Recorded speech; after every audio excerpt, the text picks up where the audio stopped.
You're a man, you're married to a lady. You are a lady who is married to a man who is wrong in every ramification, but you are very patient and you work so hard. Can your patience and hard work override the wrong partner's weaknesses to ensure that you both have a happy marriage? We are discussing this with our panelists who are in the studio with me. Our permanent consultant is in the house, Apostle Ambe, Valentine, Ngwa. Good evening and welcome. Good evening, Mr. Leo. Good evening, Cameroonians. Good evening, my co-panelists, and welcome to today's edition of Prime Hour. Love at old age is the subject matter. Stay glued to your screen as we bring you very important teachings today. We also are in the company of Reverend Kenneth, who is here. He's been away for some time. We're glad to have you back. My utmost pleasure, Mr. Leo. I missed Prime Hour, but I was following from far, and it's been a blessing all along. I greet Apostle Ambe, Madam Fortinglet, I greet Mr. Leo, I greet the technical team, and I greet our televiewers. It's going to be a wonderful evening indeed. Madam Herietta Fortinglet is also in the house with us. She is an expert in the domain of relationship and marriage counseling. Good evening and welcome. Good evening, Mr. Leo. It's always a pleasure to be here for Prime Hour discussing love and relationship issues that will help us prune our marriages and give us the best that we are expecting of. Just stay tuned as we ride on. Mrs. Asanji Yvette is also going to be contributing from Bamenda, Northwest Regional Capital, on today's topics. I will start with you, Apostle Ambe, Valentine. While we're talking about love at old age, is there a difference in the way people enjoy love when they are young and very agile and when they get old? Yes, Mr. Liu, it's two different eras in the lives of couples. Love at old age is different from love as a youth. You know, as a youth, a lot of things are involved. Sometimes when you are young, marriage becomes boring. With the energy you have in you and the vitality, you can relocate to a new environment, catch up with new friends, go to amusement areas to enjoy love, and then interact with friends of different category. But you realize that as the days are going by, even your friends reduce. Because the more you grow older, the more your friends reduce in life. And at a particular time, it looks like both of you remain just the two of you. Sometimes life becomes very boring. The energy to go to amusement parks, the energy to go to the beach again, the energy to go to hotels and spend time is no longer there. And then children are all grown, they've gone, the house is boring. Sometimes you may have a maid around you. And then at that age, your reason also has failed.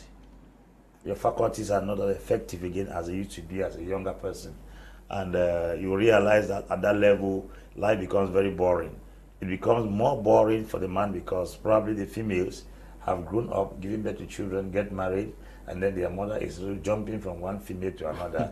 You, the man, become now the watchdog of the house, and then you are more of a gate man in your own compound, and then you are yearning every day to see your wife come back, and then the whole house. And that absence of her company, no matter what they give you as food, no matter how comfortable the house may be, the absence of her company, I mean, is a very, very, very, very strategic defect when it comes to the issue of marriage. So when it comes to the issue of old age, I mean, love is actually boring. But there are some people who have learned to adapt, because I believe that when we change cycles in life, the best thing you have to do is to adapt to the new status that you have achieved. So if at all you grow older and then you realize that things are not the way they used to be, what you have to start doing is start thinking. The man of God said it is good for you to treat your wife with love and care when you are young, because when the children will grow old and get married, they will be carrying their mother from one country to another, from one God to another, because only mothers that go to wash napkins, then the ones that go to clean diapers from children, and you, the father, you will stay back at home and be frustrated. So at that level, there's so much loneliness for the man than the woman. Because the woman, there's a possibility. My daughter has given birth in England. I'm going to England to go and spend some time there. Papa is not washing pants. He doesn't wash napkins. So it becomes very boring. And not everybody cannot leave the house. Papa has to stay back home. Maybe there is a lawn boy, there is a cleaner, there is a cook. All those people cannot actually play the role your wife will play for you. And these realities you're painting, I would also want you to look at the differences about love, enjoying love, young and old, and it's raising the issue that okay, the lawn boy, the cleaner, the maid, the majority of us are poor. We may not even have the privilege. We may even get at old age without having a house for ourselves. We go back to the village and then we go back into the family compound where your brother is there. Yes. That's what happens. If you work without the possibility of raising money, what do? You go back to the family compound. Yeah. Yeah.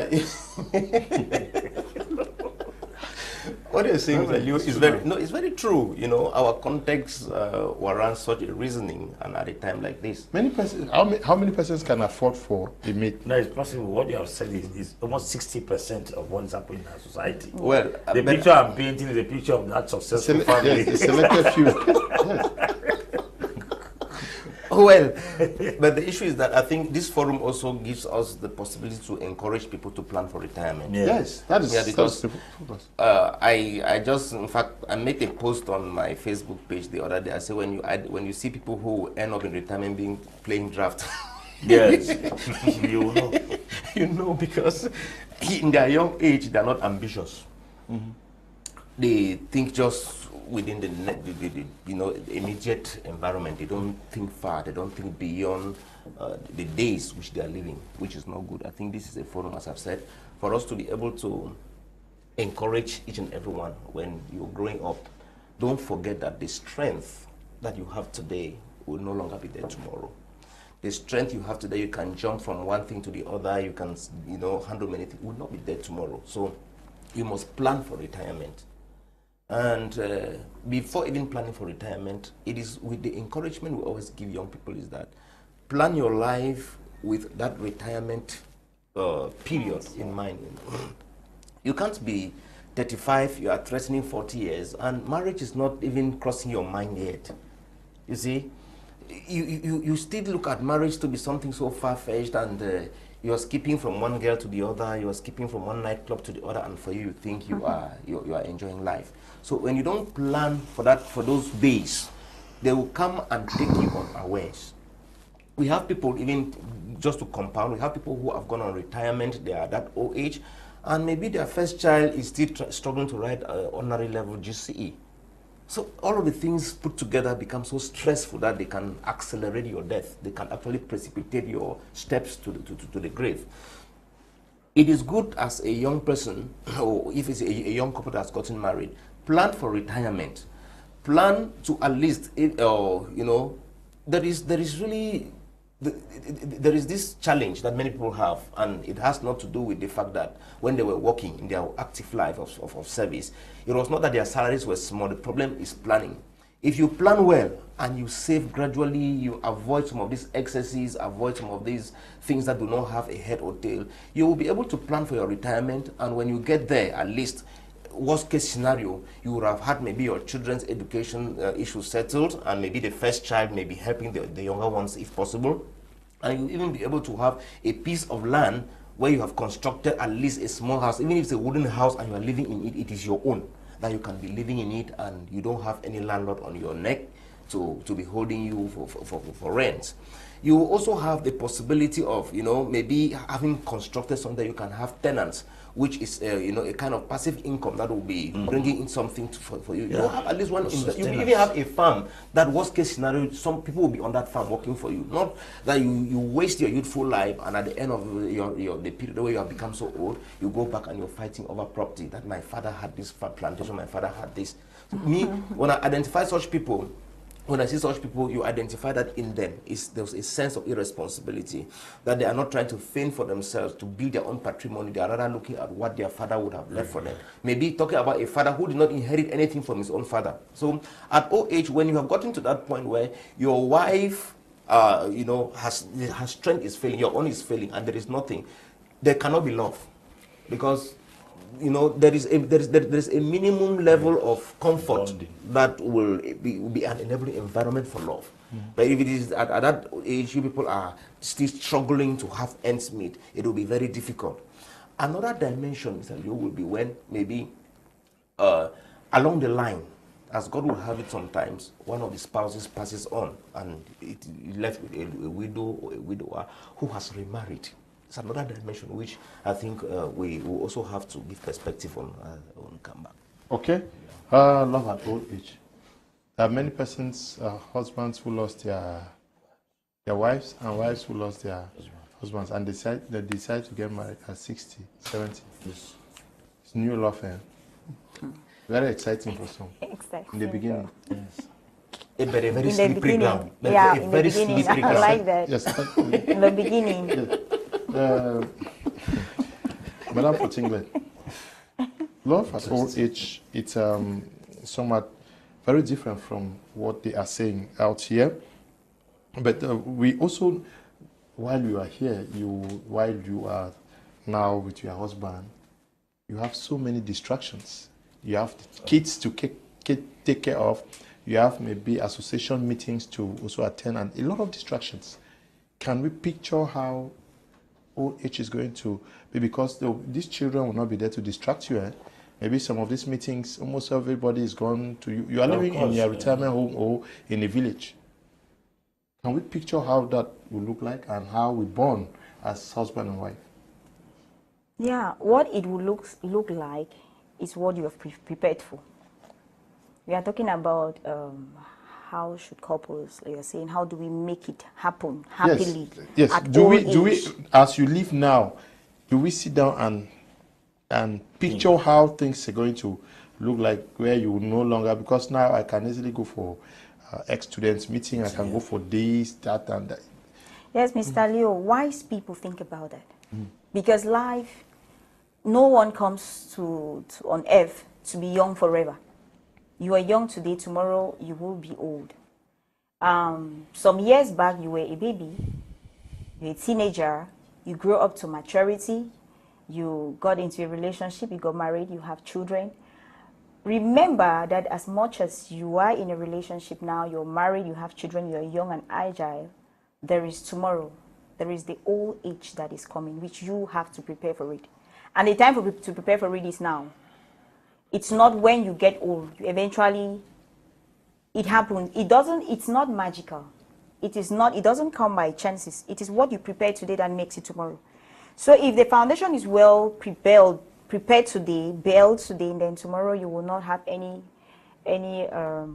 grounds to trouble yourself a lot, because you would have prepared that tomorrow today, just like Reverend was saying.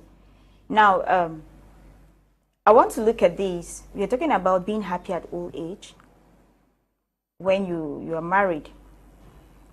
Do we even think the way we live today? That is also the essence of this program. When you live today and you are enjoying your wife, you are enjoying your husband, do you sit and think about how this same you and the wife or the husband are going? Yes. Do we really sit and think about that? I want to think that there are a lot of distractions. But like I said, wise people think about it. In as much as a majority or so many people don't think about it, a lot of people think about it. That is why you see people working, building houses, sending children to school, trying to keep their home together, whereas others are breaking out every day. You see divorces left and right, you trouble making homes, fighting, all of that. Wise people who know exactly why they got married, why they are living, and they have a vision. They believe that there is a tomorrow, that they will not have that energy. They are working towards it. It's not, we can't completely say that we are all ignorant about the fact that the future is coming or old age is coming. Not everybody is ignorant about that. A lot of people, like the Frenchman would say, "Je m'en fous." They just live their life the way it comes. And that is why you see a lot of people, when they get to their old age, they die before it is time. Some people die not because it was actually time for them to die, but because they didn't prepare that period. And eventually it's like it catches up with them unaware, and they see themselves frustrated. Let's take cases of someone told me that most civil servants, sometimes immediately they go for retirement, in a very short while, a lot of them, they die. They die because of stress. That money that keeps coming, you feed from hand to mouth. You think it will always be there. It comes a time when you go on retirement, you don't even have the resources anymore to keep your home together, to keep educating your children, all of that. The stress overwhelm you, and before you know, they die before it is time. So to prepare for that happy home, when you eventually get old, you start working towards that now. Building your family, putting your family together emotionally, financially, in whatever aspect. Not everybody is fortunate to be that rich, just like you were saying. That Apostle was talking about, at least a family that can afford some kind of facilities. The issue is being married, being happy at old age. One thing I believe in is not always about having so much of the money. Mm-hmm. Because there are couples who are very rich, but at old age, they are not happy. They die out of heart attack, it's not all about spending our life working, trying to gather the money, and you don't think that you're supposed to build the emotional environment of your home. Yeah. You're supposed to put your children together. You need to keep that comfort. You need to build that intimacy with your wife. Like it has been stated here that a time will come when your children go away. You no longer have people around you. You are left just two. Mm-hmm. So by the grace of God, you're believing that, okay, we are going to grow old together. What future are you planning together? What tomorrow? At that old age, are we going to be happy? Will I look at you in the face and sincerely I'm happy with you? Or will you look at me sincerely you are happy with me? It depends on how you have treated me in the past. Okay. And it depends on how I have treated you. The environment, how if we make the home a conducive place for everyone. You were not so nice. When mommy go for Omugo, she will also remember you. Those are the kind of things. Okay, let's take the first reaction of Mrs. Asanji Yvette from Bamenda. Hello, greetings, Mr. Leo. Greetings to my co-panelists. Greetings to our televiewers. Preparing for love at old age, it's but normal that sometimes when couples are together for too long, they can take each other for granted. You've been with somebody for 5 years, 10 years, 15 years. If you're not careful, you can begin to take that person for granted. So we thank God for programs like this where we get to educate people on how they can prepare for love at old age. Now, before you got married to somebody, there was key things that attracted you to that person. Unfortunately, as you get to grow old, some of those things might not be there, especially if you were so focused on physical looks. Because, women naturally, they're going to grow old. Everybody grows old. And women are going to grow old, maybe shrink, maybe their breast, buttocks might not be the same way you were attracted to, and all of that. But we have key things that can help couples to prepare for love at old age. Now, you must understand each other's love language. If you have to prepare for love at old age, you must understand each other's love language. You keep speaking that love language. What is your spouse's love language? Is it affirmation? Is it appreciation, gifts? Is it maybe any activity you carry out with the person? You need to keep speaking that love language of your spouse in order to, keep growing that love till you both age together and maybe till death do you part. Okay. Then there are other shared activities so that you need to keep doing with your spouse. Not all the time because you might not always be available. But here we're talking about couples that have been maybe they're already on retirement. So obviously they'll be at home most of the time, if not all the time. So they should carry out shared activities. It could be exercise. It could be maybe carrying out any house chores together. Whatever activity that can keep them, sharing the activity together, it's good because it keeps them bonded. Okay. One other key thing that every couple should note is being vulnerable.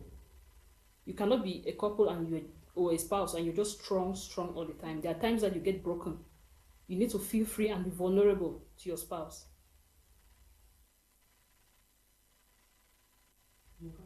So communication is also one key thing that couples must keep practicing. You must always practice how to talk with your spouse, being open with them, communicate about everything at home, even bed issues. If couples have to grow old together, they have to grow old and still love each other I think they should be able to communicate openly. Communicate about finances, communicate about the children, communicate about every other thing. Like I said, especially the bed. The bedroom, you cannot take that for granted. Okay. Then we have things like sorting out conflicts. When conflicts are not resolved or properly resolved, it's bad normal that sometimes couples are going to, they grow grudges, and those grudges ends up getting to the level where you begin to hate your spouse. So if couples have to age together in love, they should really consider solving their problems honestly. They must have proper conflict resolution skills where they can actually sort out their problems and make sure that nobody has a grudge against the other. If not, unresolved conflicts can kill love. Unresolved conflicts can kill love. Okay. Then being honest about your needs. Sometimes we have needs, but we find it difficult to tell our spouse what we need. If couples have to grow in love, age together with love, they might need to consider sharing those needs. What are your needs? Spell them out to your spouse. Don't just assume that they know what your needs are. You might need to spell those needs out to your spouse. The same way we have conflicts, you must also be able to forgive. That's one key area. If you can't forgive your spouse, you might not even grow old with them. When you carry unforgiveness, it's like a burden. It's like a load. So couples that have to age together in love, they must have that forgiving spirit. You must constantly be ready or willing to forgive your spouse, and make sure that you forgive them and you let whatever happened in the past. Keep flirting with each other. That's what keeps marriage. If you really want to stay attracted to your spouse, you need to keep flirting with each other. It's part of marriage. It doesn't matter your age. You must have to, flirt with each other and keep the romance alive. Keep the romance alive, indeed, Mr. Asanji. Now, Apostle Ambe, what are the core challenges that a couple at old age will need to grapple with? Yes, I think there are some persons who are very, very faithful with their wives when they are younger. Mm-hmm. And as they grow older, they become unfaithful. We last week we gave age brackets here. Mm-hmm. The difference should be at least 10 years. Just imagine a man is 65 years. At least he's still strong. Considering or peradventure he took proper care of himself. He's still strong. And I've seen 65-year-old people that look like 50 years old people. But it's difficult to see a 55-year-old woman that looks like a 35-year-old girl. And there's a possibility that a 65-year-old man can still rush after a 25 and 30-year-old girl in this generation. But nobody at the age of 30 can run after a 60-year-old woman. So you see some men can easily find it easy to cheat when they grow older. Why are you people laughing? I'm talking realities. Most people become infidel in their homes when they grow older. Those are some of the challenges. You will see a woman will say, the man does no longer touch me. He's no longer interested in me. Men, their libido for sex is not as that of a woman. When a woman enters menopause and goes ahead, her own practically sometimes it dies. I grew my father, my mother. There were times my father was calling my mother because she didn't have desire in sex. The older she grew, she lost interest in the thing. After giving birth to so many children, and then sometimes they become more occupied with what their children will become in the future because mothers are so worried about their children.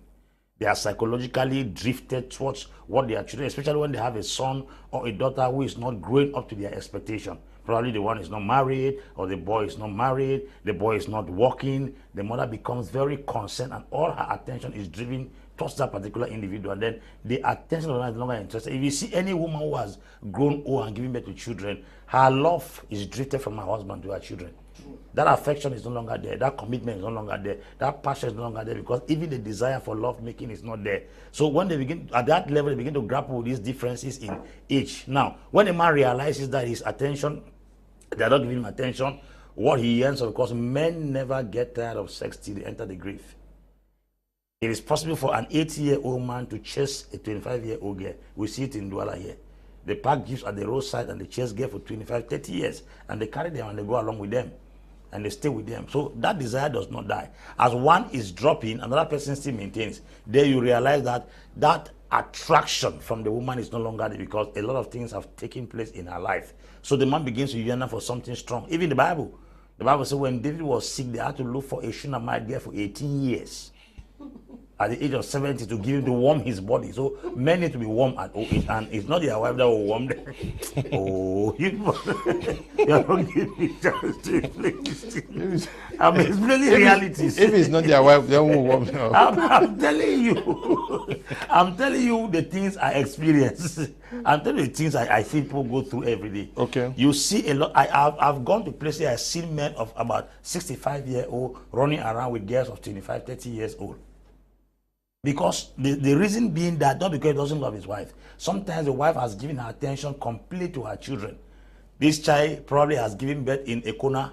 Mama goes there and spends 1 month. The man sits back at home. The whole house is like hell to him. There is no company. There is nothing. And if it is somebody that has his means and has his money, he will take his car and begin to turn around town. And turn around town. When he sees a young girl, he will use that money because girls are not afraid of money to collect no matter your age. Go to the University of Ambe, go at the junction there. You will see elderly men of 60 years, 65 years, chasing girls for 22 years, 23 years. The girls are very comfortable. I saw a video of a girl who was on social media saying that she loved her the old men because there they don't make sex the daylight out of you. They only touch you a bit and then they give you good money. These boys who are still young and have no money, when they hold you in bed, they can break your spinal cord. That's what the girl was saying. And it's a reality. If you go to the University of Ambe, you will see a lot of matured people, elderly persons hanging around the UB junction, chasing girls of 22, 23-year-old. What? Because the man is still active, he's still passionate. But the woman enters a certain level where that desire, the passion, even the interest for sex dies completely. That's one of the things we have to explain and we have to establish it. I've seen men who started cheating when they grew older, not when they were younger. Yeah, but in this case, now this is something you are raising where our fathers will abandon our mothers in the house. Of course. Yes. But how do we prepare for this? That's what I'm trying to explain. So especially our mothers, or the young girls who are married to young boys. Should they start factoring this into it, or is there a way that they can work this out? Coming back to what Herietta said, most people, to be sincere, don't take time to plan love at old age. Okay. Sometimes people get consumed with what they want to do. At the moment, and just discover themselves. They have found themselves at that position. Sometimes the responsibilities from family, your nuclear family, extended family, and other persons around you consume to a level where you are so carried with the burdens of people before you realize you are 50. Suddenly you ask yourself you are 60. Then before it will occur to you, you have to set up a standard to live with your wife at old age. It becomes very sometimes complicated. And then mothers also get so interested in their grandchildren. I'm telling you, women get attracted to their grandchildren that if the children can come here for holidays for say 2 months, mama may pay attention to those children and even forget the husband. And sometimes the man who is somehow arrogant will not be acting like a child to complain that you are abandoning me, you are keeping me aside, because women have to learn this. A man needs company, and there is no age that a man will grow that he will not want that company. The same with a woman. A man needs the attention, the woman needs the attention. But sometimes we think that, and a big man, no, he needs attention for one thing again. And because of that, people don't pay attention. So he sits as an adult, he's ashamed to air out his view that he is alone. And then the thing begins to eat him from inside. From there, he will start looking for somewhere to fill that vacuum. This one should get deep into the hearts of every woman. Your husband, who is a man of 65, 70 years, is not old enough to have a company. And as a matter of fact, you are the only person that reasons like him at that time. The children don't reason like him. The grandchildren don't reason like him. They will tell us, Pa, you don't own, no. We used to go out in those days. Our parents would sit in the house when we were going out to go to nightclub, to go and drink. We say, Pa, unatana, Pa, unashidon for us. Then the Pa is sitting in the house, and the person he knows that's supposed to be his company also finds company somewhere. The man is totally lonely, even in the midst of people. Because of that, he will start looking for somewhere now to hang on. Then he can look for another side chick. So, you know, side chick is from 18 to 24. From 24 to 30 is side hen. From 30 and above is side duck. So, he will start looking for side chick. And a man that has his money is delicate. A man that has his money will always look for somewhere. Men don't get tired going out. They don't. So we are telling the women here that if your husband is growing older, don't consider him as papa, don't consider him as an adult. At that level where he is, he still needs somebody that will keep him close. Very few men, I repeat, will always be with their wives, spend time with their wives. But I can tell you, to be sincere, Mr. Low, most women travel when they grow older and abandon their husband. And these men sit in that quietness and sit in that loneliness and get frustrated. And then before you realize, you start looking for the house girl that is close to him there. Because when you are near to raw material, you can use to fabricate anything that is around you. So it's very delicate.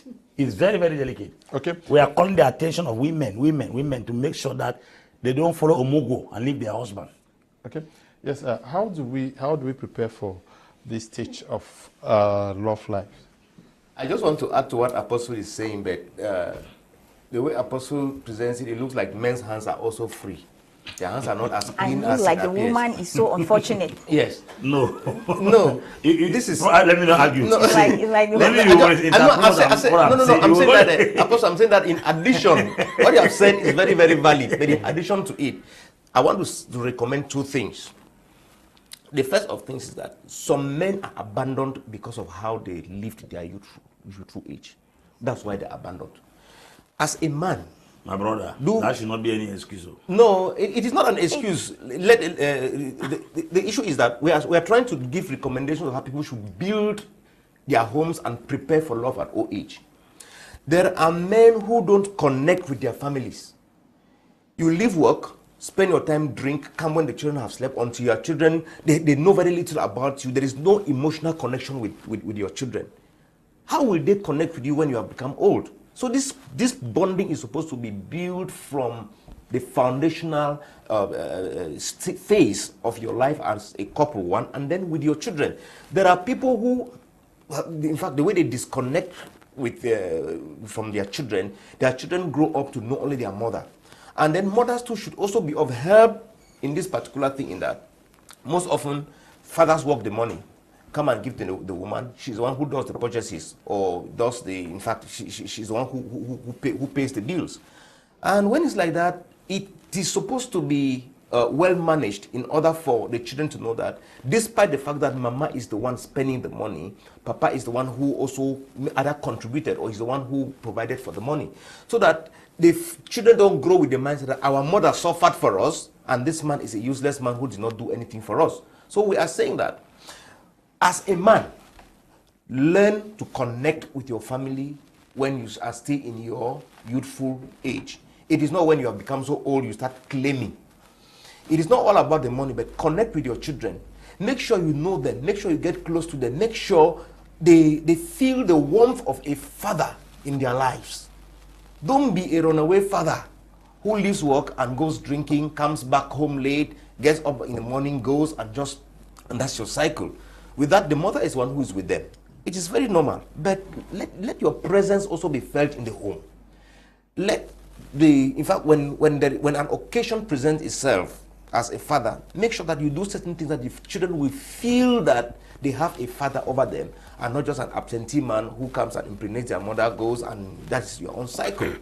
And then, one of the things also that is going to be very helpful is if a couple will build that bond when they are still young, the impact of it is going to spill over to their old age. Very often, there are people who spend their youthful age in their marriage, quarreling, fighting. The home is just like, there are many women who are in their marital homes because of their children. That is not a fact to dispute. Okay. Many people are in their marital homes because of their children. Okay. Such a woman, how will she really connect with her husband at old age? So the bond is supposed to be built when there is still time, and this time is when the two are still young.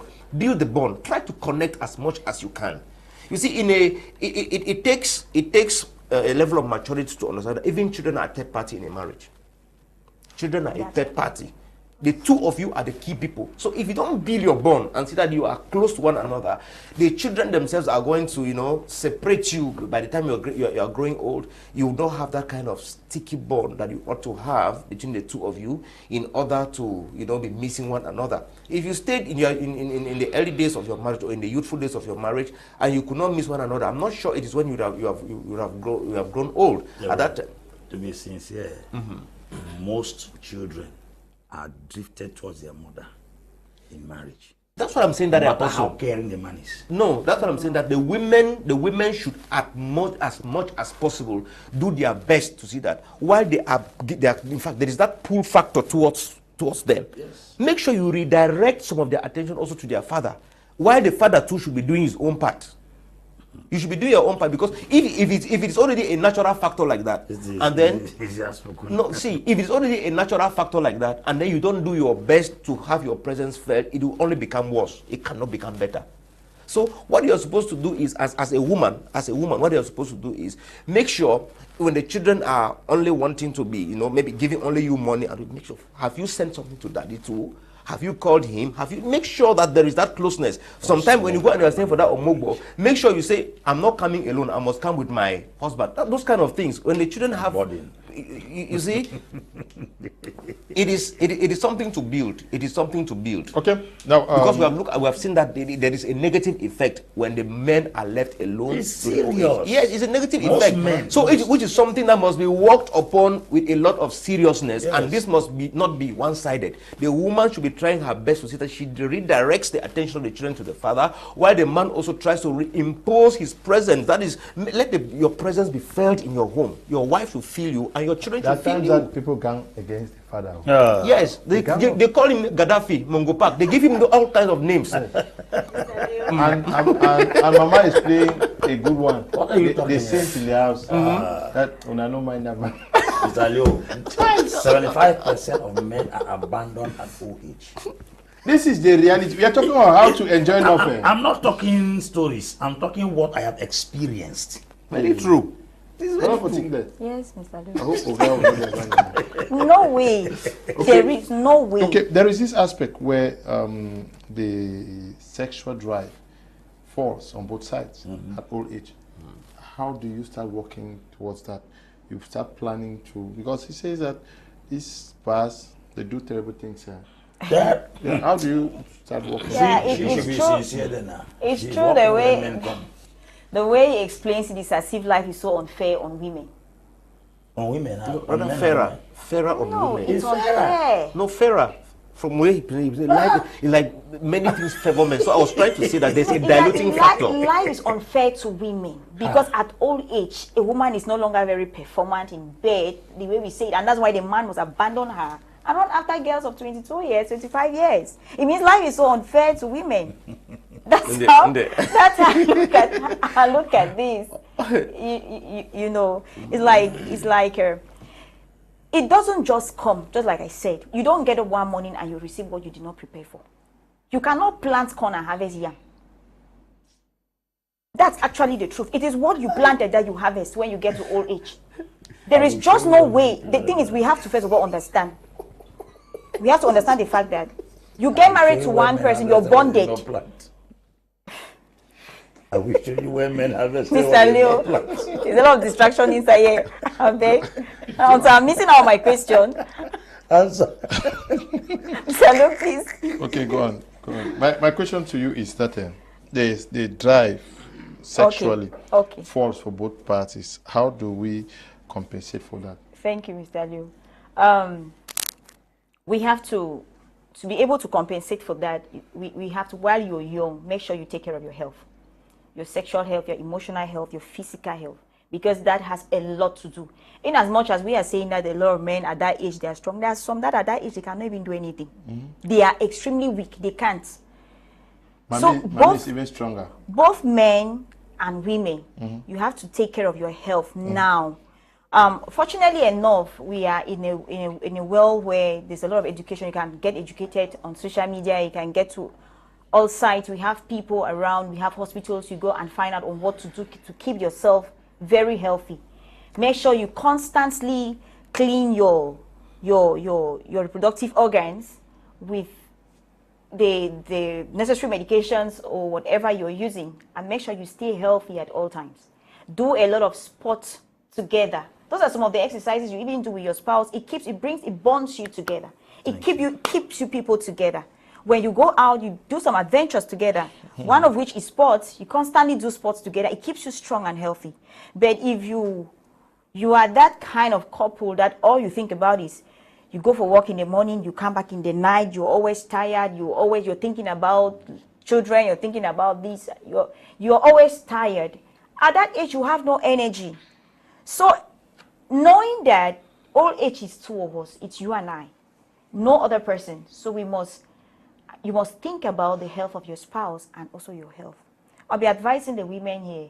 As much as women nowadays, they are more informed. This thing we are talking about, the women today are no longer our mothers like we used to talk about. Many of them are getting so informed, and they are actually looking for all possible remedies to keep them strong and agile and always fitting for their husbands. They should not be thrown behind the bed, So you men, don't even be surprised that when you get to a point where you think my wife will be down, she will instead be the one looking at you as though you can't do anything, because the world is so informed today. So as much as you're trying to check whatever it is to keep your health together, check after the health of your husband. Eat healthy food. Don't eat junk food. Get what you know, vegetables. Keep yourself very smart all the times. I'm sure if you practice all of this, go constantly for medical checks. Make sure you consult the hospital at all times. Find out to be sure your health is okay, because there is no need. A couple at old age that is constantly sick, there's no happiness in that kind of a home. Where you're old, every day you're at the hospital, you're sick, you're this, you're that. You cannot satisfy the need of the other in one way or the other. There cannot be any happiness in that kind of a home. So we must ensure that the medical aspect is not neglected. The physical aspect, doing physical exercises to keep yourself strong and healthy, it should not be neglected. Okay. Go out for a walk, jog. Ensure it is part and parcel of your marriage, because a time will come when you need that energy. So we let not spend today burning it all on the things that we think that want to build all the mansions. There are people with very heavy, big mansions, and they are old, but they are always fighting. Even at their old age, they still quarrel and fight. Okay. And that quarreling and fighting was supposed to have been done when you were young enough. You bridge your differences, get to understand each other, and then you move ahead. How should couples prepare for old age? He raised an issue, Apostle Ambe, where some people think that love starts at 60. That is, you marry and remarry and remarry and remarry, both for men and women. How do you enjoy old age love? That's remarry another woman at the age of 60. Yes. After you have divorced. You hear marry and remarry, marry and remarry. It means that interpretation of the phenomenon marrying and remarrying. Yeah, Mr. Liu, a lot of factors have contributed to divorce lately. And we cannot just completely say that those who divorce are irresponsible. We cannot say that those who divorce. There are a lot of factors that we have seen, also that have experienced, that has given us also the courage to permit divorce in certain circumstances. Okay. Especially in cases of emotional and physical abuse, we've seen people lost their lives. So if those are the reasons why people divorce, okay, it's sensible. But a man that does not have the capacity to sustain a woman will always look for another woman. He will keep on changing women. And some people don't divorce actually because they have reasons to divorce. It's because they cannot keep women. Now, when a man gets married at the age of 60 years, what is he planning? If you get married at the age of 60 years, probably you impregnate a woman at that age. Your child will be reaching 20 years when you are 80 years. Your future is close when your child is about to enter the prime of life. So when people say life begins at 60 years or love begins at 60 years, it's a mistake of the millennium. At that level, sometimes I think you get married because you want a company. You want somebody to stay along with you, because sometimes loneliness causes people to commit suicide. Loneliness causes people to do a lot of atrocities. But if at all you are getting married at that age like as somebody who wants divorce, or probably you lost your wife, then I think you are getting married at that level, not for reproduction anymore, because there is no vision at that level. Probably somebody should be getting married to bring somebody in a already existing vision. And then at that level, you marry just for company. That company means the person is there to do a little house chores for you, cook food for you, and then you have somebody you can talk to. Because sometimes if you sit in a whole house alone, it becomes very frustrating. And there are also women who got married and their husbands died, they refused to get married. We're not talking about those ones. There are also men who got married, their wives died, they refused to get married. How do they cope at old age when children are all grown up, departed to their respective homes, and then you are left alone in that house? How do you cope? Such a person will want to look for a woman that will serve as a company at their old age. Okay, yes, but in this situation where you have a man who lost a wife and a woman who also lost a husband, and they decide to come together at, say, 60, 65 years to begin new love. Yes. While you are married and then the other man is also married, are there some possibilities that people need to start factoring in your minds that you may one day lose your husband or this? And how do you forge ahead? Even the Bible tolerates people to get married after losing a partner. Sure. It doesn't. As we should be prepared for a possibility of having a love life with some other person now, and then at old age with another person. How does that work? Yeah, no, it happens now. No, if you plan that way, it's going to sap commitment from you in your current relationship. Okay. Yeah. I don't know, except you don't love somebody, and even if you don't love somebody, you know, wish somebody dead. Even if you don't love your husband, you know, wish that he should die, except you are a witch. So what happens is that people can easily, you know, when you get married to somebody, you trust that two of you should really grow to a certain good old age before any of you is departing. But as death does not come to negotiate with anyone before taking whoever he wants to take, or when a spouse dies, it is now up to you to see how you can proceed with your life. There are some people who have made it, as you've said, there are some people who have made up their minds that after they lost their spouse, they will never get married again. They will never remarry. There's some people that have made up their minds. So maybe due to how they were maltreated, or how they bad experiences they had in the previous relationship, or maybe just for allegiance and commitment to the person they had married before. There are people who, in fact, who have had a lot of challenges in a relationship and are just praying that this person should no longer be there so that they can really marry the man or the woman of their dream. We have such cases too. Yeah, no, we have a lot of things that are going in this marriage issue. And in my opinion, and this is what I think should be very helpful, there is a hypothesis here. If a man loses his wife and then remarries a lady just for companionship's sake, as Apostle said, what if the woman had never delivered and will also want children that come from her own womb? She wants to also deliver her own children, because as the philosophy goes, they say a child that comes out of your loins is your own child that you can really identify or acknowledge you as his or her mother. So in such a case, it helps a lot for people to take decision to remarry with a lot of caution. For me, if you want to remarry at a certain age, look for a woman also that is well advanced in age for companionship, because you are not also wanting somebody that you're going to be. If you want to go and take a young girl who has never delivered and want to deliver, who is still sexually very active and you are not, you are only looking for high blood pressure at an advanced age. So there is a very serious need for you as somebody who wants to remarry, as a widow or a widower, to look for somebody who has a kind of almost an identical status with you, or a kind of age bracket that is also identical. If you don't do it that way, you are going to, the joy and companionship that you are looking for, you will not find it. And there are people out here who are misers, they are adventurers, they want to go, they have a dirty agenda. They will see an old man like that and see that this person is well seated as far as material and financial situations go. They want to jump into the person's life as a husband in order to maybe deliver one child and inherit property, or that kind of thing. So if you are not very wise, you will be, in fact, you will fall prey. And there is something some people do when people are from the previous marriages and they want to remarry, or they are maybe they have invested before coming together. They sign a contract for separate property ownership. This is because some people also who want to remarry, or they want to marry somebody just for the sake of what the person has invested in so far. Yeah. So there must be a lot of caution around that.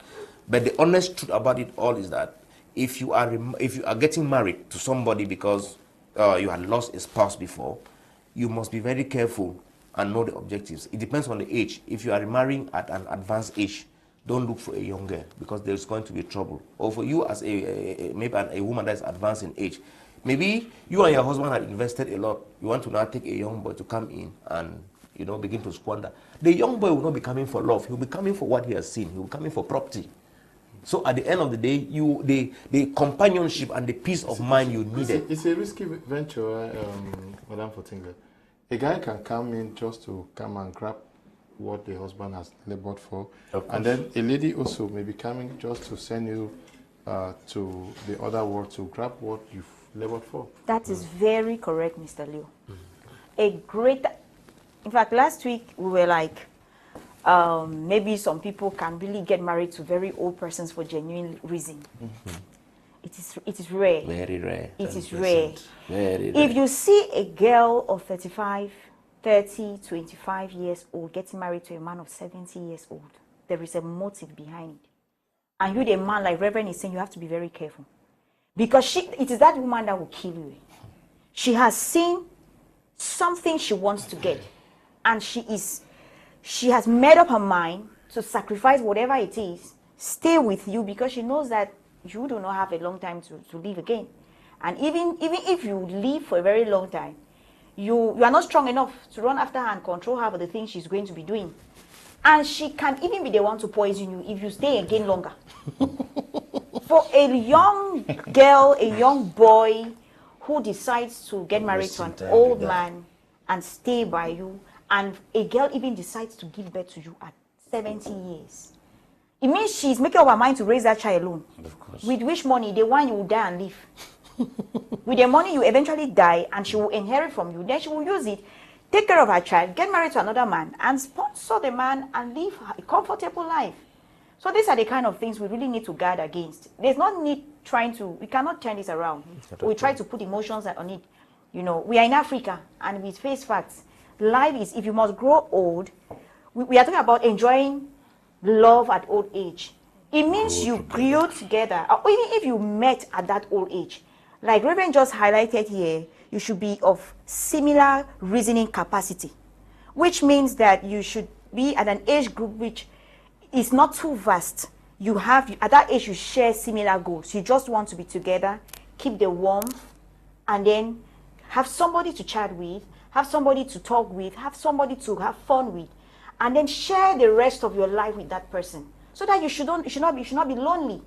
But you can't be at 65, 70, and maybe you lost your spouse, and then you want to get married again, and then you want to go and look for a very young person. you will die earlier than you would have died. Honestly. Because if it is not insecurity that will make you die, because if it's a man, when this girl dresses and goes out to go out, all you start feeling is she's going to chase another man with your money. So you start thinking stress will kill you before it is your time. Or if she sees that they can team up and kill you because they want you to die, let them inherit the property. So let's be careful. Or at old age, be careful the person you want to fall in love with, the person you want to live the rest of your days with. These are very crucial years in the life of a human being. How do we work to get the man attended to by the wife and the wife also attended to by the woman? Should they not also work on their looks, their cleanliness, all of these things? Mr. Leo, attractiveness. Yes. To some extent. You keep the home clean. It plays a very greater role, a very great role, but not as the commitment you put into that relationship. Okay. Nowadays, women now are all over. They want to look beautiful because there is this madness out there. We think that some men have gone nuts. They want to catch men by force. You think you can keep a man by your looks. Your looks can never keep a man. Those who are more concerned about looks here are women. Because a man is not very much concerned about his looks. Those who are more concerned and who are very conscious about their looks here, they are the women. But looks alone cannot keep your home. You, a woman who wants to keep your home and you want to keep your marriage, you want to be happy when you get old, don't only concentrate on your looks, on how you want to you want to look beautiful all the time for your man. It is important. I didn't say it is not good. It is good. But concentrate on making your home conducive, comfortable, and healthy. Concentrate on giving your husband that home that he deserves. Because they say, usually some people, they used to say, a man builds a house, a woman gives the home. You cannot stay in, not every house is a home. Mm-hmm. So if you are that woman who does not create that conducive environment, make it healthy, but all you think about is doing your nails. You need to always do your nails to attract the man. You need to always do your hair to attract him. It's a time that he comes, the basic things he's looking for, he will not see them in you, and it becomes boring. He just needs, and he will go to the woman who will give him those things. Okay. So we should try to blend both of those things. Take care of your looks. Make sure you look strong, healthy, and beautiful, or handsome all the time for your spouse. But the most important part of it is that keep your home in order. Okay. Keep your home in order. And the men too, Mr. Liu, please just permit me. Okay. No matter how, because we are like, okay, men are always the outgoing people. Most often than not, women are inside. This same home you run and go all the time, or this same house you go to work money and bring, there will be a time that you need to sit there constantly. You will not have the energy to go out. So you must befriend the people who are in the house. Your wife is supposed to be your best friend, your greatest, the company you keep.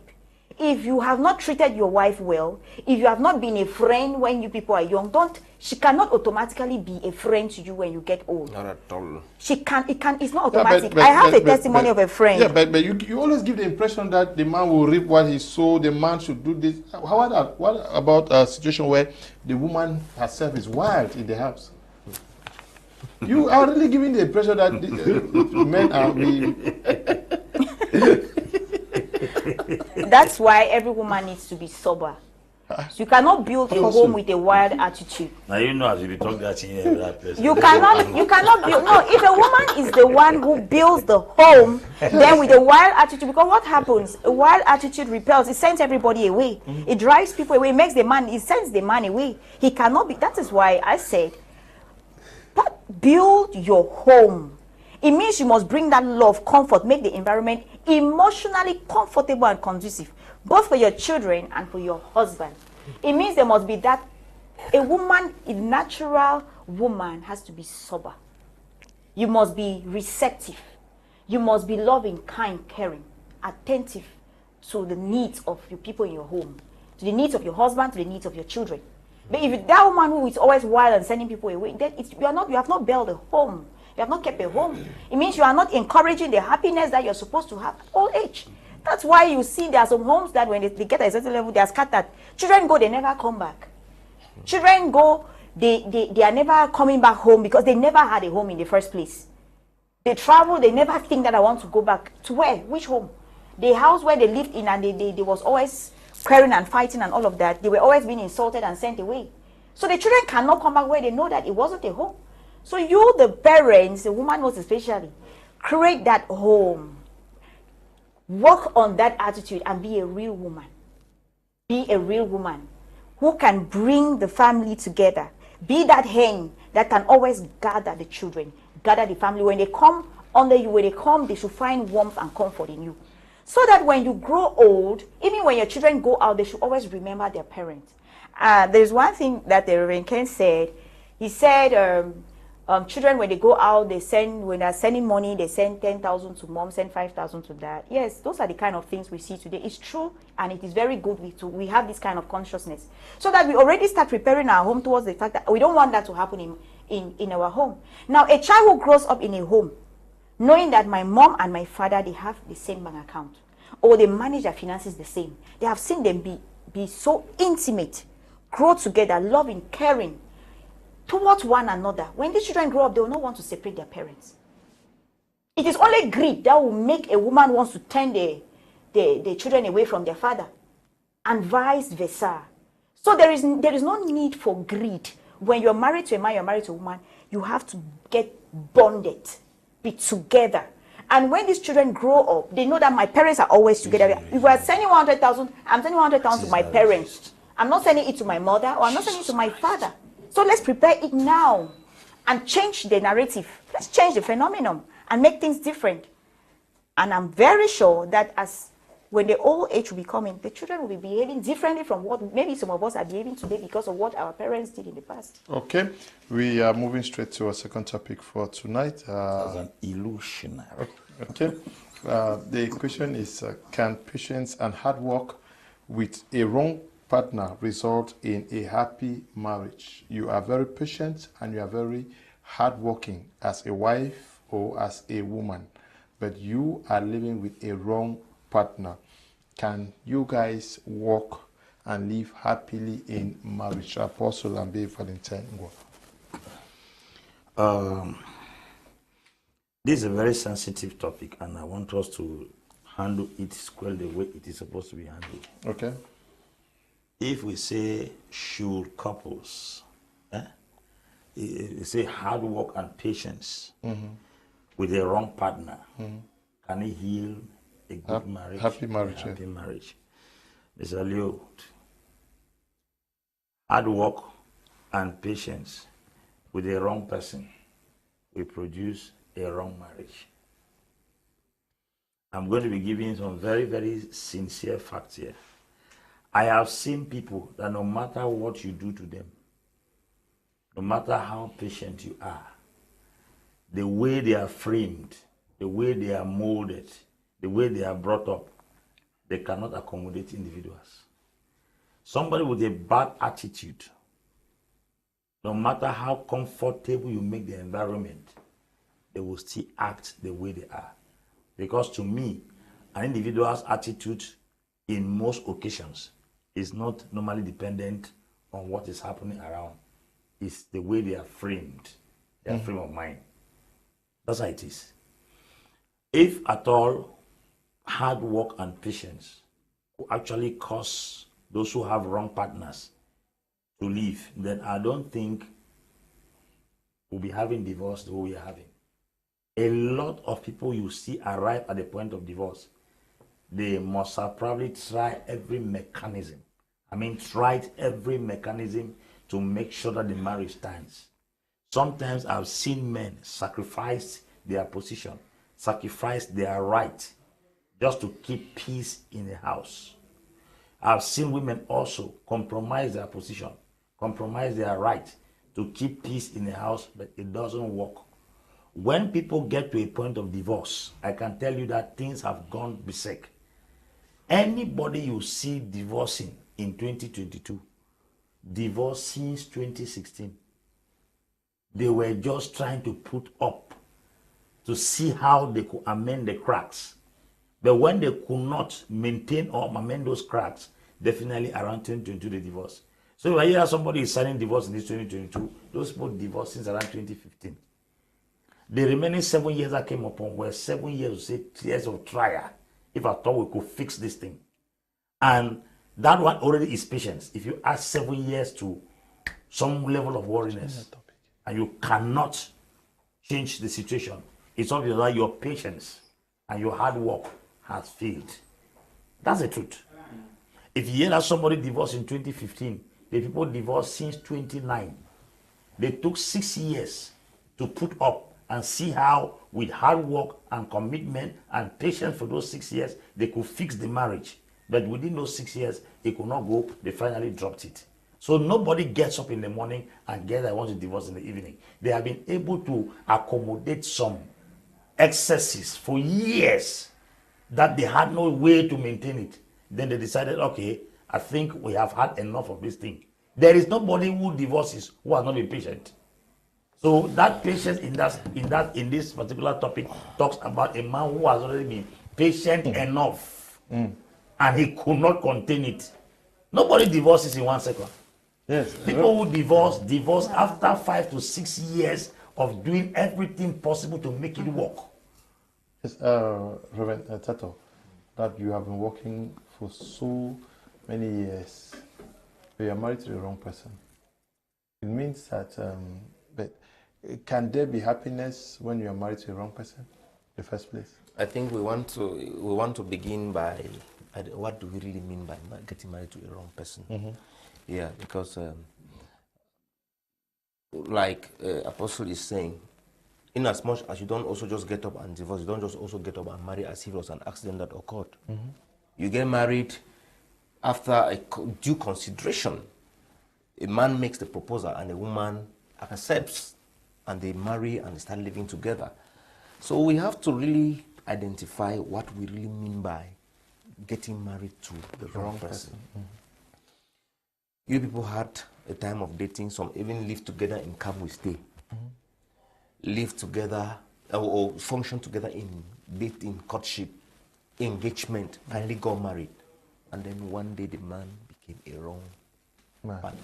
Or the woman became the wrong wife. What can really be? What do we really mean by these kind of things? So I think when we talk about getting married to the wrong person is the person who stifles your growth. You're married to somebody and you are not growing with the person. One, somebody who stifles your growth. A wrong person is somebody that you've gotten married to, and the person is more withdrawn from you and attached to other people.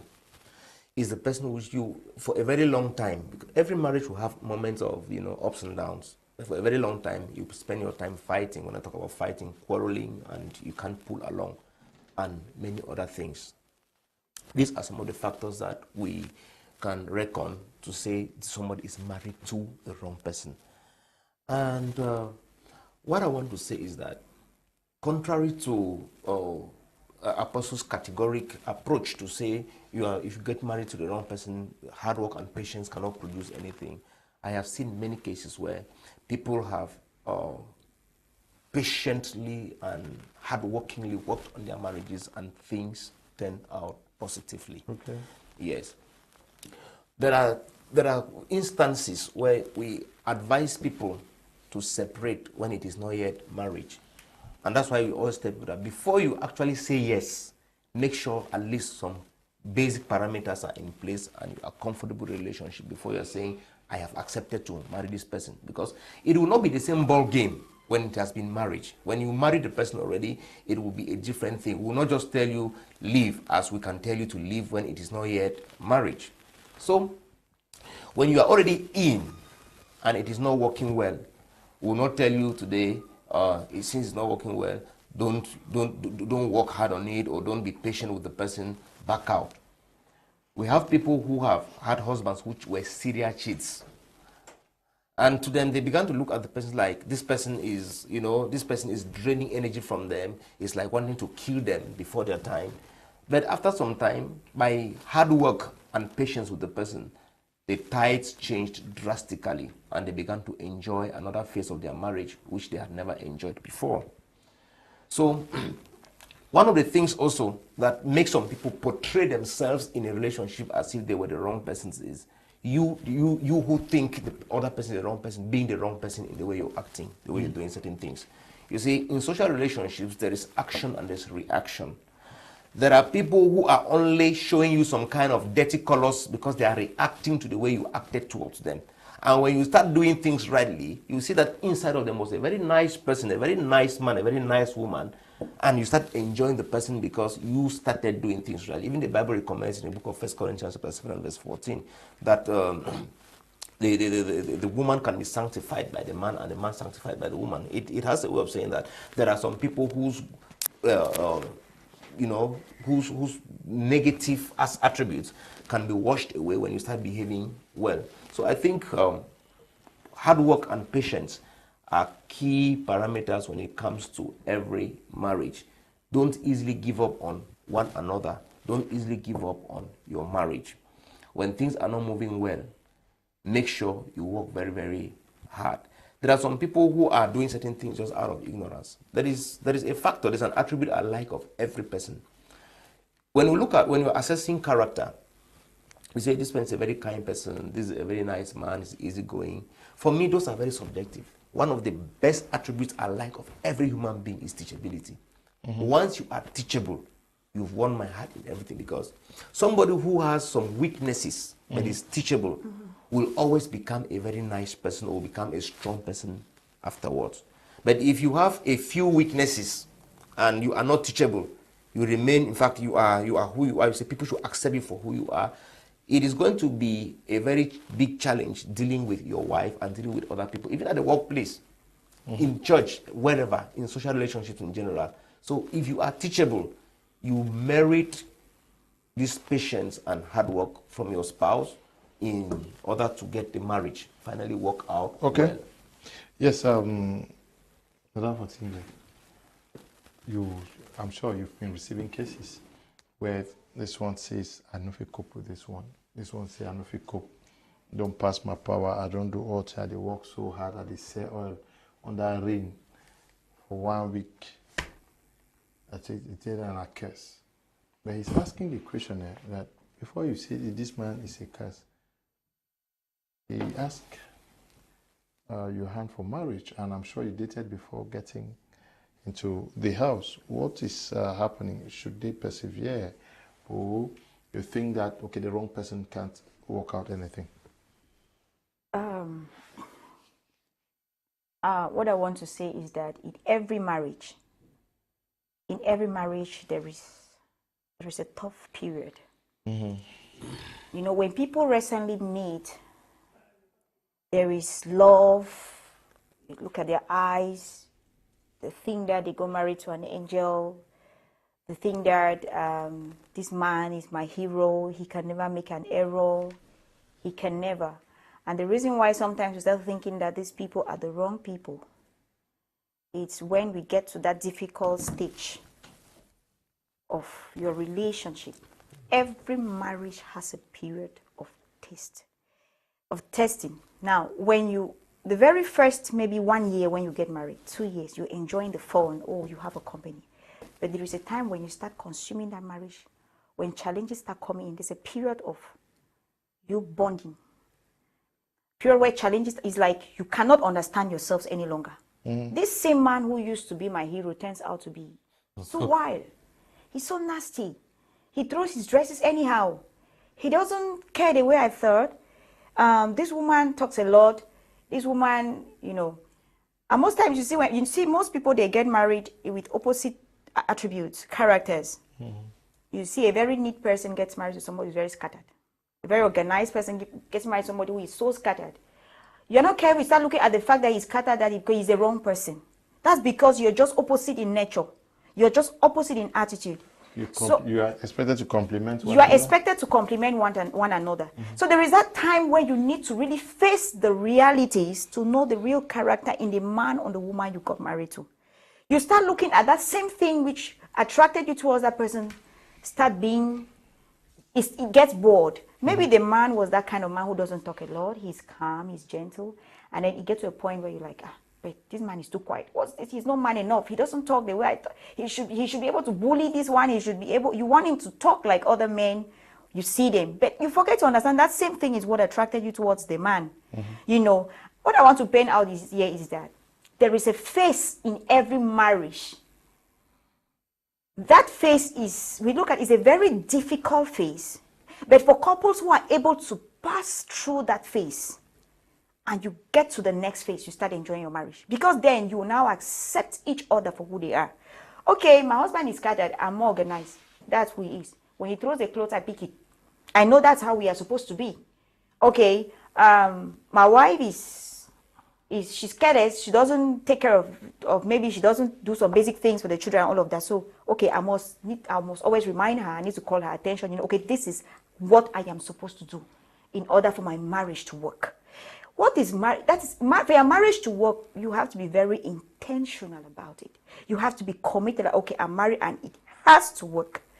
In as much as we know there are cases that you try, it wouldn't work. But I just want to paint the fact that there is a time in your marriage that if you are not careful, you would think you got married to the wrong person. True. Whereas that person, that is just the nature, the character of that person you're supposed to study, know at that time, and then you ride on comfortably with the person. And one thing about marriage is acceptance. Once you cannot accept your spouse for who they are, you think they are wrong. You think they are bad. You think they are wicked. Simply because you don't want to accept. No, I cannot accept the fact that he comes home late. I cannot accept the fact that he sleeps and snores. I can't. I can't accept the fact that he does this. No, I can't. So one thing about marriage is acceptance. When you get to that point, you study, understand their character well. And then you learn to accept. When you trust side chicks? When you understand, then you learn to accept. You cannot do marriage without tolerance. You can't do marriage without tolerance. If you are that person who is not willing to tolerate, the days of your youthful love, they do everything to cajole you and keep it warm. When you get married, it comes to a point where you have to tolerate. The things you need to tolerate in your spouse so that your marriage can work for the sake of that union. Yeah. So no marriage works without tolerance. And if you refuse to tolerate, you think your spouse or your husband or your wife is wrong. Whereas that person is not wrong. You just don't want to tolerate that person.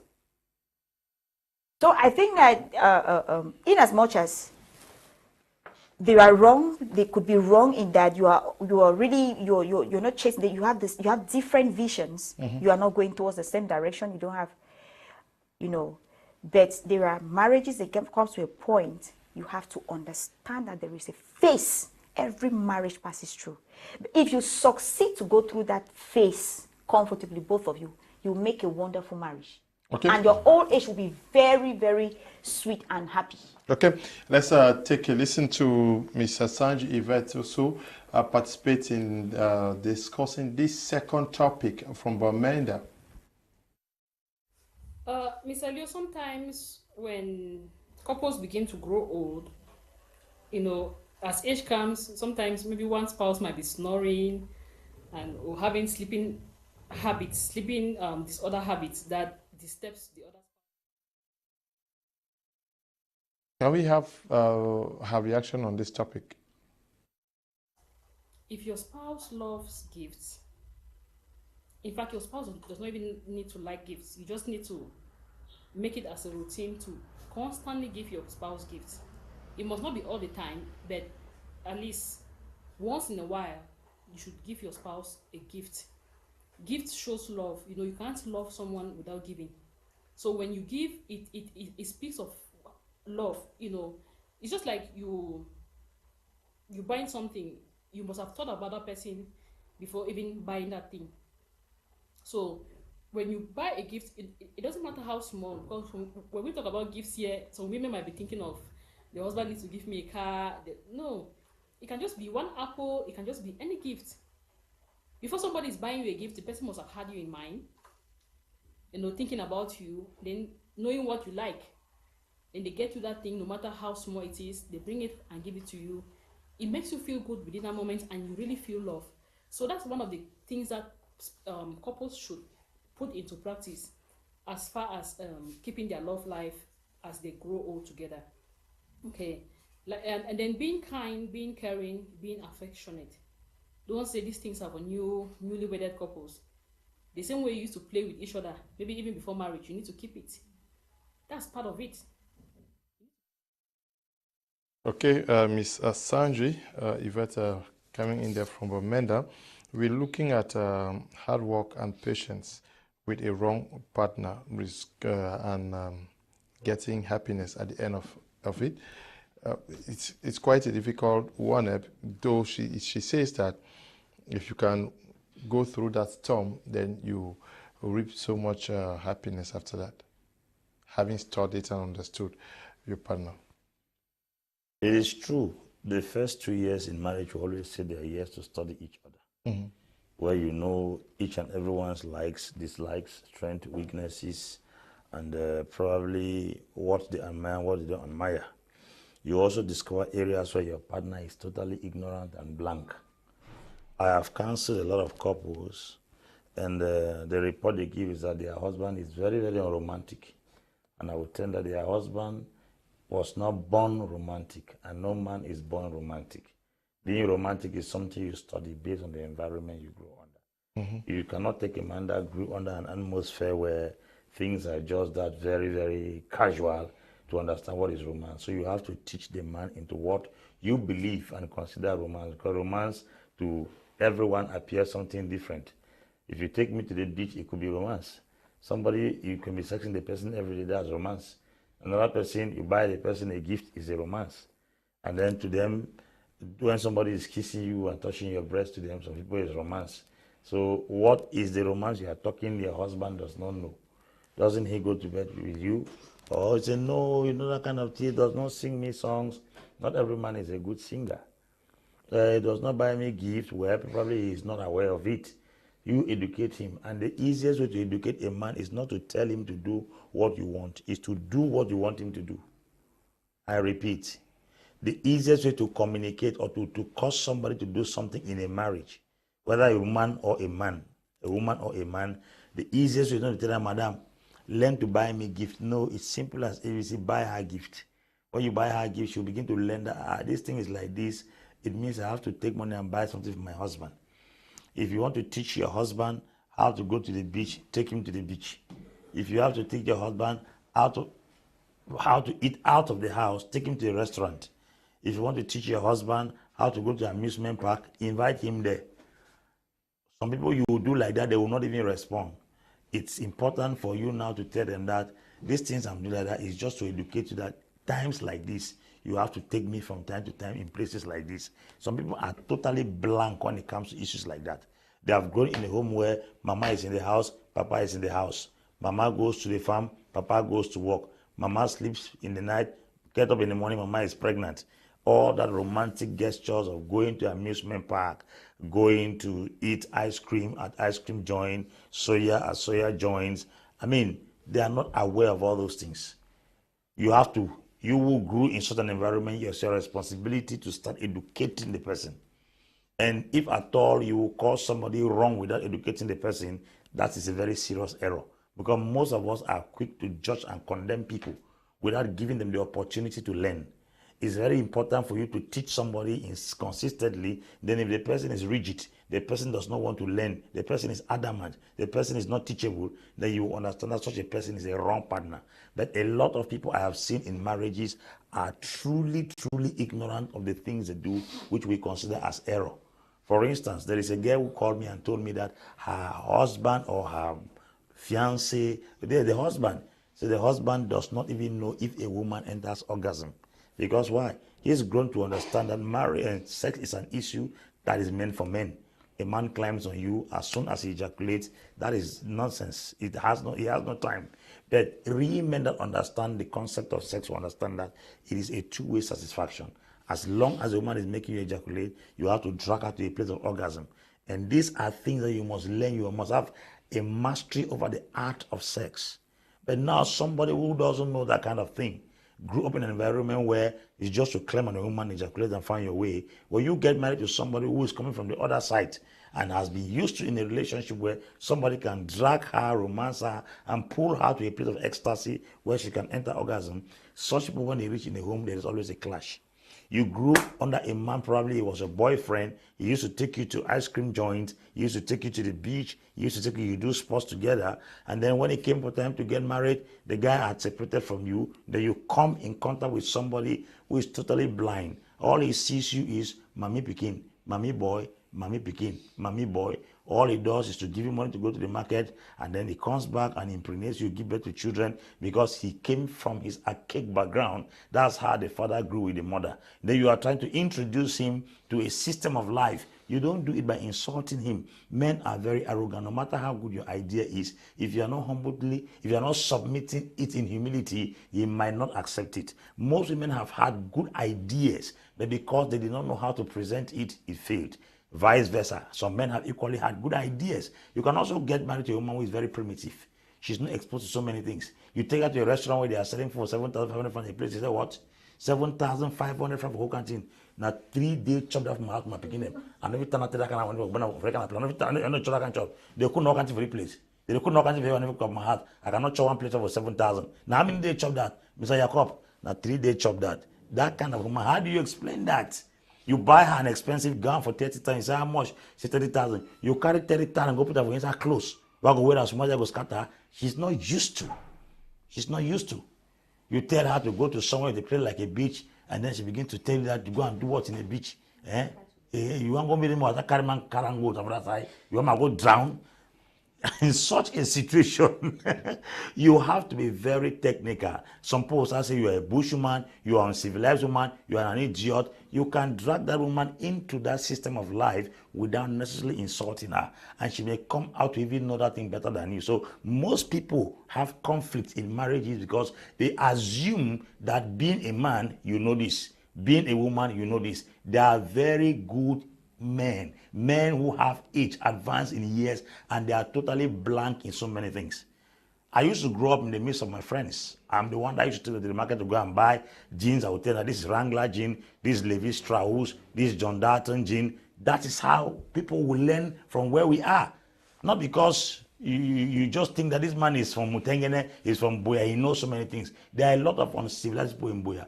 There are bush people here in Douala. So somebody says, I came from Douala. You say, oh, if he's coming from Douala, he will know everything now. No, there are guys in the northwest, in the villages that are more civilized than some guys who live in the city of Douala. That not assume that because somebody came from the town, he's civilized. That's the problem. But no, we're talking about working hard and being patient. For how long should we work so hard to get to the point of happiness, and how patient should we be?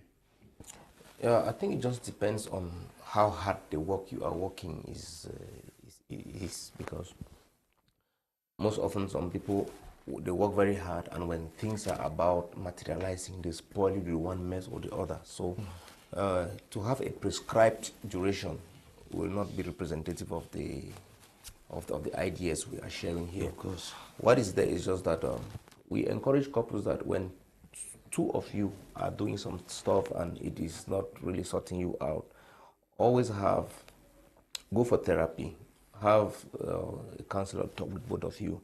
We've had cases where some people argued, a couple argued on so many things, and finally it is in the discussion. During a counseling, you hear a woman will say, hey, can you not hear? I have been saying it, You say, Pastor, when I talk all the time, it holler me, it shout from my head.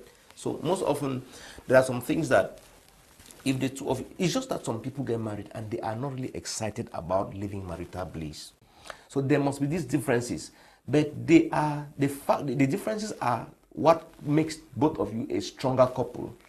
So if you cannot, manage the differences well, manipulate them to the end that they make your relationship stronger, you will be facing a very dangerous zone as far as your relationship is concerned. So two of you within a relationship, don't behave in a relationship as if you have everything. You have the wisdom all alone, you have the strength all alone, as if it is a favor you did your wife marrying her, or it's a favor you did your husband marrying him. After you've gotten married, consider one another as a blessing to yourself, so that you can work on the things. Marriage is a chantier. This is something we must sing till thy kingdom come. Marriage is a chantier. If you are not prepared to work, don't get married. You are marrying somebody who is coming from a different background. You're marrying somebody who is coming from, who has had different experiences in life. You're marrying somebody who has have a different upbringing. You're marrying somebody who has a different physiological build-up. A woman is not a man. A man is not a woman. So there are these things that you must harmonize them in the course of your communication, in the course of the sacrifices you have to make for one another. You must bring these things to the table, talk about them, and make the necessary concessions. If you want to start on your own point that I have said this and it remains so, there are some times that what your wife is saying must not be right, as long as the impact on the home is not going to be too strong. You can give in, just to do her some pleasure. If the impact on, take for instance, a woman is saying that I prefer this chair to stand this way in a parlor, and you as a man, you are so hard on it, you are insisting. What kind of thing is that? There's some of those concessions, you just make them and allow the peace to reign. At a certain point in time, she will see that maybe you had a point, and then comes that it commands more respect for subsequent decisions and subsequent discussions that you're having. So women are supposed to listen to their men. Men are also supposed to listen to their women. The fact that the man is the head of a home does not mean that he is a king